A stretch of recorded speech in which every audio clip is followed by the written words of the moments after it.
réveille-toi, toi qui dors. Depuis combien de temps tu dors? On te réveille, tu refuses le réveil.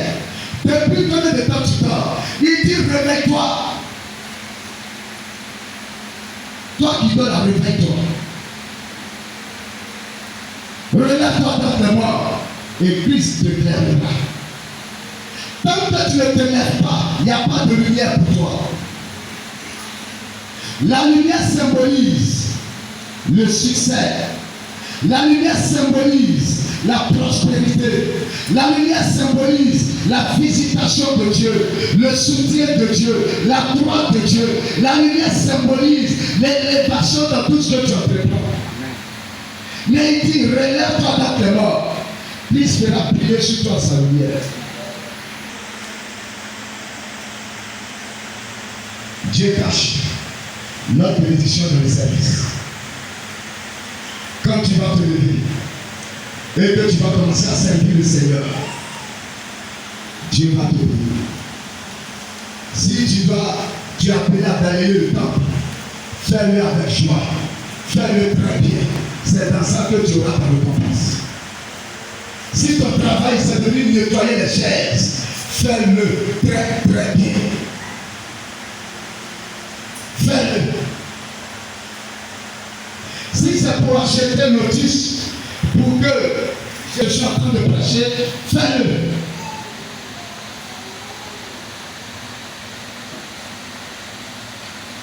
Si c'est pour dire, moi je serai le soutien, je vais aider le pasteur.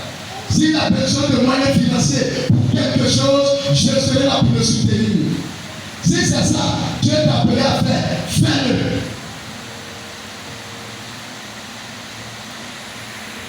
Fais-le.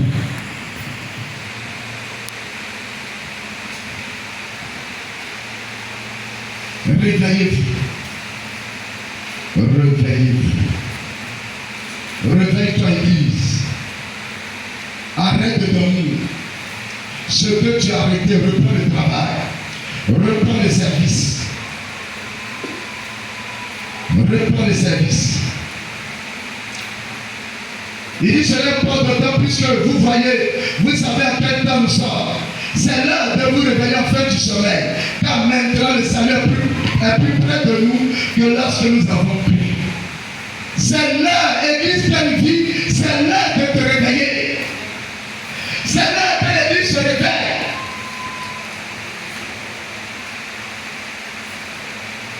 Tu dois savoir dans quel temps nous sommes. Ce n'est plus le temps de jouer avec ta vie, frère. Ce n'est plus le temps de jouer avec ta vie. Lève les regards, regarde le monde. Regarde l'évolution du monde. Ce n'est plus le temps que tu joues avec ta chrétienté. Quand tu as les informations internationales, ce n'est plus l'occasion de s'amuser.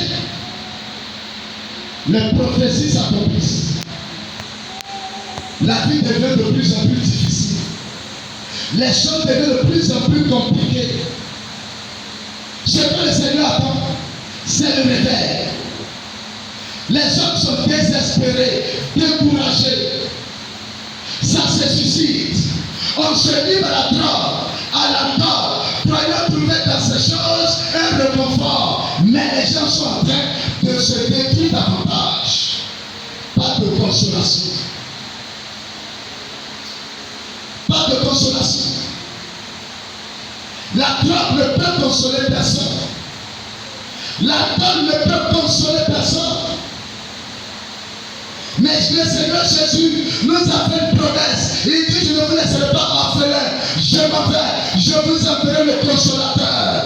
Dieu a pensé à nous. Il connaît les problèmes qui minent nos sociétés. Il connaît les problèmes que nous traversons chaque jour. Il a décidé de ne pas nous laisser orphelins. Il a prévu un consolateur pour nous. Dans les difficultés, il y a un consolateur pour toi et pour moi. Dieu a prévu un consolateur. Le monde a besoin de ce consolateur. Le monde a besoin de consolation. C'est les chrétiens de la consolation. Les chrétiens la parole de consolation. Aujourd'hui, quand vous traversez les réseaux sociaux, les coachs se multiplient par milliers. Confiance en toi-même. Si les gens avaient confiance en eux-mêmes, si les gens pouvaient, leur confiance en soi pouvait changer les choses, on ne serait pas là. Alléluia. Mais quand vous lisez toute la Bible, le Seigneur ne dit pas ayez confiance en vous-même. Il dit croyez en Dieu et croyez en moi, Jésus.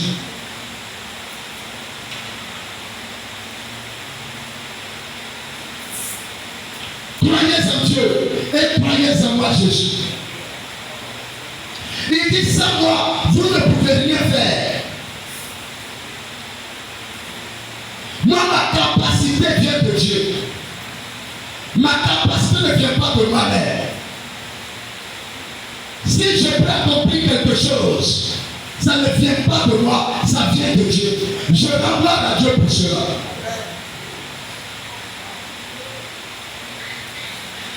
Aujourd'hui, l'enseignement que ces coachs vous transmettent est en opposition, c'est contraire à la parole de Dieu. Parce que la majorité ne connaissent pas le Seigneur. C'est des théories humaines.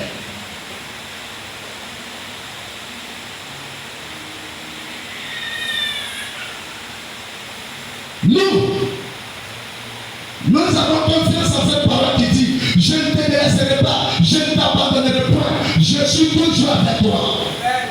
Nous avons confiance en cette parole. Même dans ma faiblesse, il est avec moi pour réaliser des grandes choses.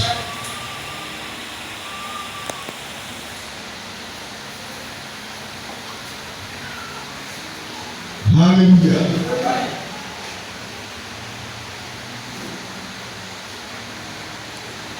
Donc je m'attache à Christ. Je m'appuie sur la parole de Dieu. Quand Christ en vous, l'espérance de la gloire, le monde ne connaît pas Christ. Il est dans le désespoir. Même malgré leur richesse, ils sont dans le désespoir.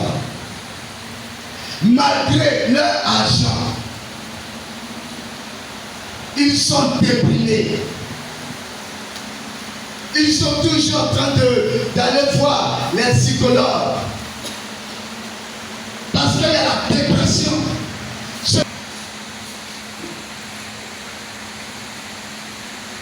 Ils sont déprimés.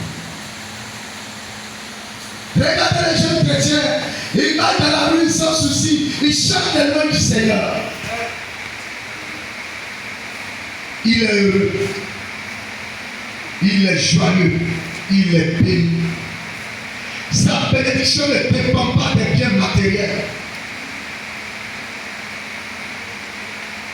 Il est béni parce que Dieu l'a libéré. Le monde a besoin de consolation. Le monde a besoin de nous les chrétiens. Nous devons influencer le monde. Aujourd'hui, les chrétiens, des gens qu'ils appellent influenceurs, et puis les suivent. Et puis vous mettez n'importe quoi dans la tête, vous les écoutez. Ils vous désorientent. Vous suivez la parole de Dieu. Ce sont vos conseillers.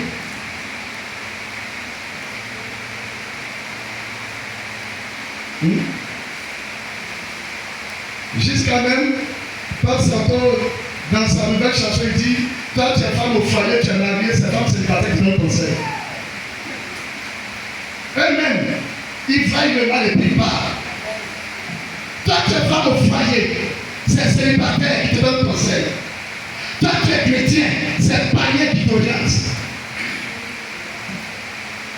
C'est une honte.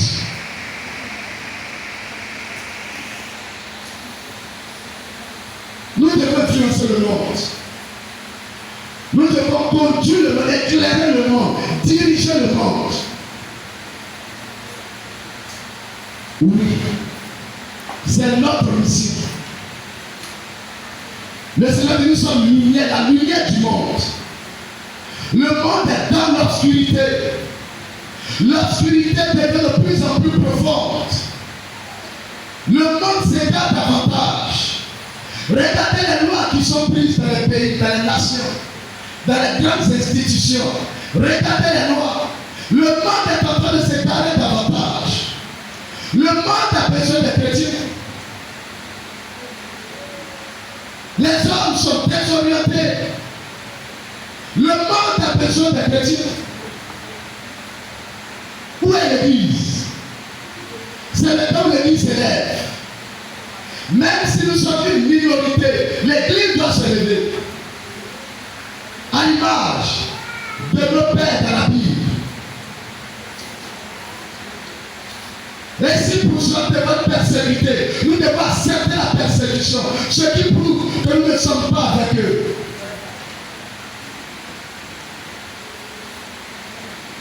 Nous ne sommes pas dans la loi du gouvernement. Nous sommes dans la loi biblique. Nous ne sommes pas dans la loi des institutions internationales. Nous sommes dans la loi biblique. Et si pour cela, tu veux persécuter, il faut accepter. Pourquoi l'Église a peur? L'Église se conforme parce qu'elle a peur de la persécution.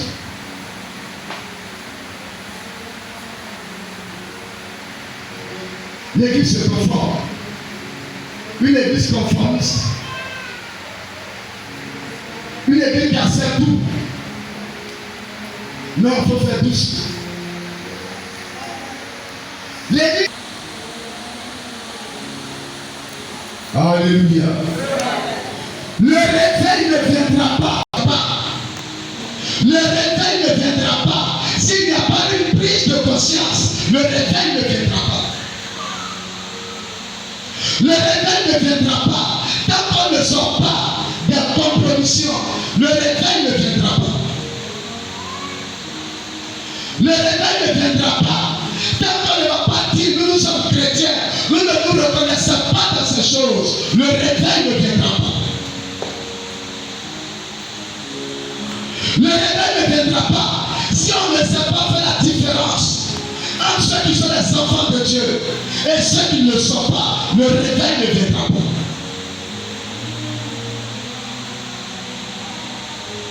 Nous voulons le réveil. On doit pouvoir aussi payer le prix. Il y a un prix à payer. Alléluia de Dieu. Quand on parle de réveil, c'est un prix de conscience. On va parler de la prise de conscience dans les choses de Dieu et la prise de conscience dans notre vie personnelle, dans notre vie professionnelle, dans notre travail, dans notre famille, dans notre vie de famille. La prise de conscience. Tout changement fait appel à une prise de conscience. Il n'y a pas de changement s'il n'y a pas de prise de conscience. Si on veut que les vies changent, il faut qu'il y ait une prise de conscience. Pour que ta propre vie chrétienne change, il faut une prise de conscience. Une prise de conscience. Quand vous lisez l'histoire de l'enfant prodigue, il y a une prise